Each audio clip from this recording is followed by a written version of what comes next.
The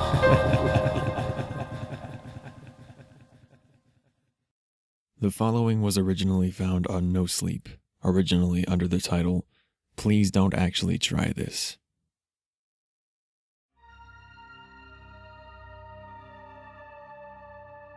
Hey No Sleep, long time no see. I've been posting bits and pieces of my life here, but I find them a little boring and self-serving. The last one about the juvenile incidents was already like 70% made up to my shame, so today I'll post a recipe instead. This is not creepypasta, at least not yet, and I'm writing it from a train in the NYC area. What I'm about to share with you today is one of the many relatively safe ways in which you can access, not quite enter, a place I call the shadow side, and its effectiveness depends on how seriously you take me. Your mileage may vary, refer to title. I won't tell you that you shouldn't be afraid of the shadow side. Chances are you've already seen it after all, and merely think it was just a recurring dream. I will tell you there is no need to be ignorantly afraid of it though. There is a difference. Ignorance fuels fear, and fear can give that place a lot of juice to run on. You have to be big on preparation if you want to try this. It's like skydiving. If getting it right on your first try is not something you're good at, then this is not for you. If you do drugs or alcohol the night of the event, you're going to have a bad time. If you're going through some serious issues in your life and are not feeling mentally or spiritually stable, or if you're doing this just to escape, you're going to have a bad time.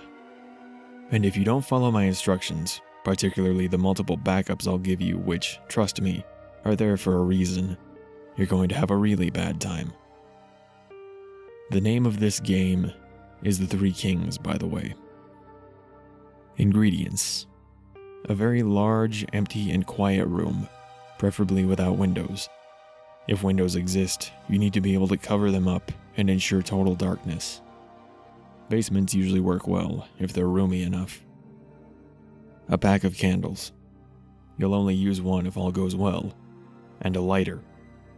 A bucket of water and a mug. A fan. 2 large mirrors, like the one on your dresser. Don't worry, they won't be harmed. Or if they are, it'll be the least of your concerns. 3 chairs. An alarm clock. An active cell phone. Don't forget to charge the goddamn battery. A loved one willing to follow rules and go along with all this madness. And a small toy or dear object from your childhood. Start setup around 11 p.m. Place 1 chair in the center of the room, facing north. This is important. Place the other 2 chairs exactly to the left and right, facing your throne. The distance between your throne and that of your queen and fool should be about the length of your arm to each side, more or less. Place the 2 large mirrors on the queen and fool chairs, left and right of you, facing you and each other. Try your best to have them stand at a 90-degree angle, or else you may get more or less than 3 kings. If you sit on your throne facing straight ahead, north, you should be able to perceive your own reflection in each of the 2 mirrors without actually having to turn your head or your eyes to do so. If you see your own reflection in the corner of your eye, just barely there, then you've done it right. Place the bucket of water and the mug in front of you, just barely out of reach. Place the fan behind you and turn it on. Don't set it to maximum power. Medium or low is usually enough. Leave it on. Turn off the lights, leave the door open, and go to your bedroom. Set the candles by the side of the bed, next to a lighter, your alarm clock, and your cell phone. Leave it charging. Set your alarm clock for 3:30 a.m. Turn off the lights and sleep while holding your power object. Get some rest. Wake up at 3:30 a.m. with your alarm clock. Turn it off, but don't turn on the light. You have exactly 3 minutes to light your candle, grab your cell phone, and make your way to the dark room to sit in your throne. You should be seated by 3:33 a.m. Don't forget your power object. Check for potential red flags. If your cell phone didn't charge for whatever reason, abort the mission. If your alarm didn't go off at exactly 3:30 a.m., abort the mission. If you find the dark room door closed, remember you left it open.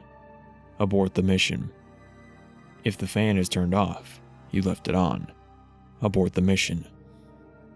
As a side note, if you have to abort the mission due to any of the above, leave the house with your loved one. Go to a hotel or something. There's no need to run. You have time to grab a jacket and your keys and whatnot, but leave. After 6 a.m., the coast should be clear. If all is going as planned, you can proceed and take your throne. Do not look directly at either of the two mirrors beside you. Do not let the candle go out. The fan is behind you. You must protect the candle with your body, which is standing in between. There's a reason for this, as you'll soon see. Look straight ahead at the darkness, not at the candle, not at the mirrors, just straight ahead. Eagle-eyed readers surely noticed I didn't say during setup which chair was queen and which chair was fool.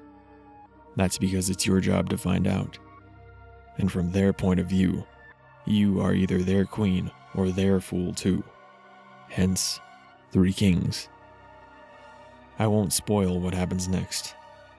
Suffice to say, you won't be alone, and if you have questions, you'll get answers. Sometimes in the form of new questions, but hey, that's the story of humanity, huh? Just stay put and try not to move.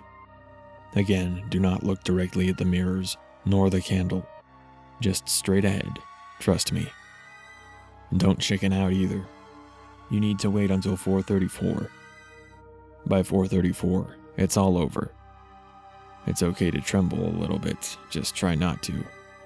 Not because it affects the ritual or anything. It's just a pussy thing to do while in polite company.